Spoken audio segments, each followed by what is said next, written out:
brief what happened today. Around 10, a little after 10 o'clock this morning, around maybe about 10:20, there was a vehicle that got attempted to get a traffic stop on here in Pauls Valley. Pauls Valley Police Department got in pursuit with this individual. This person took off around the town of Pauls Valley, ended up going through the interstate, back around some of the county roads. It was a high speed pursuit, dangerous pursuit. It also, this individual tried to crash into the vehicles. At one time, even tried to head on one of the deputies.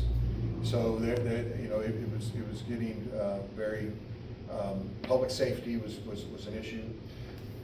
From there, this individual drove back through the back roads and onto Highway 77, and then back into his residence, just located just east of Pauls Valley. Once he got to his residence, he exited his vehicle and took off into his house. Pauls Valley Police Department, along with Garvin County Sheriff's Office, pursued him to the house. Once he got into the house, the officers and deputies pursued after them, but noticed that once he got in there, he grabbed what they thought was a firearm. Unknown what that was, our law enforcement personnel backed out of the house at that time. During that time, we tried to negotiate him out of the house. He barricaded himself in. We tried to get him to come out. He wouldn't come out.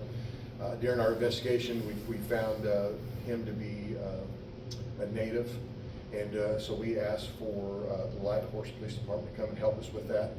During that time, they deployed their TAC team and arrived on the scene shortly after that.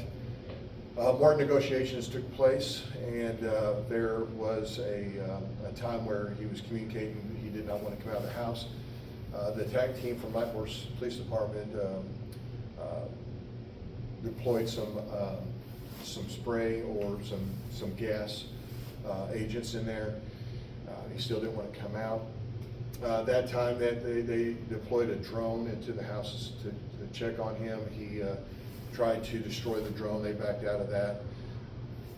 Once they did that, there was a small explosion that took place on the side of the house. At that time, the TAC team from Light Horse deployed a robot, and that robot went in there and was able to take video of the house, and they were able to find that there was a male subject that was deceased inside the house. It appears that a pipe bomb or some kind of device had exploded, which ended his life.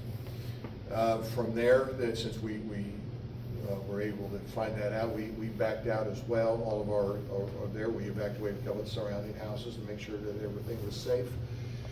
And then from that point, we asked for OHP, the Oklahoma Highway Patrol Bomb Squad, to come out and take a look at everything. Here's where it gets interesting. When they were able to get into the house, they found out that there were secondary devices. The house was also booby trapped, so if we would have went in, we could have suffered some extensive injuries to ourselves as well. Right now, the house has been searched. It's been cleared through the Oklahoma Bomb Squad.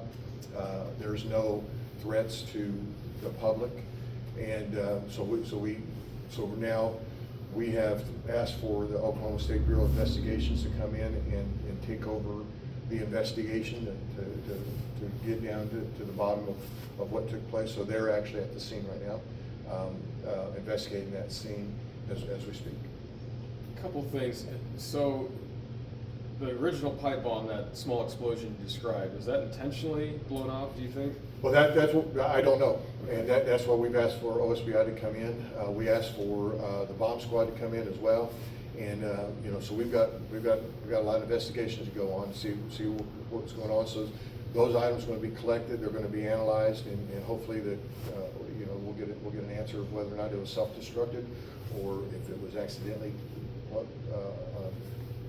taken. I don't know yet. So this is preliminary right now, but we've got our guys on it. And those secondary devices, are we talking about other bombs, other homemade things? And as of right now, they're just explaining to me that a secondary devices right now is what they're telling me. They also said that the house was trapped, so that those devices would go off if we head into the house. So right now they're just being everything's being analyzed right now. It's being investigated by all these agencies. Can you give us any background on the suspect? I mean, The background that we have, we why would he have, build all these things, I guess? I don't know. Okay. I don't know. We've got a lot of unanswered questions right now. I mean, we know the gentleman from being a part of the Garvin County, so we know him. But what goes through the mind, I don't know yet. Again, we're hopefully to find some clues and to kind of lead us in the way to give us some answers, and that's why we've asked for our partners with Oklahoma State Bureau of Investigation to help us with that. Last thing for me, how long did the pursuit last? Man, I think maybe half hour. Just kind of going through winding roads of the county to get back to the house. Right, okay. Yep. Thank you. You're That's welcome. all I have. I've got OSBI here if you wanted to ask him any questions, and the Chief Falls Valley if there's any other questions, but I hope that I answered those questions for you. Any other follow-ups or anything that you might have? Do you have an ID to release at this point on the suspect? I want to hold that for just a little bit. Let's let OSBI and the medical examiner to positively identify the deceased to make sure that we are given the positive identification before I release that. And I didn't catch her. You have the belief that this was his residence? We believe that is his residence, yes. Adult male, right? Yes, Yeah. adult male. Okay.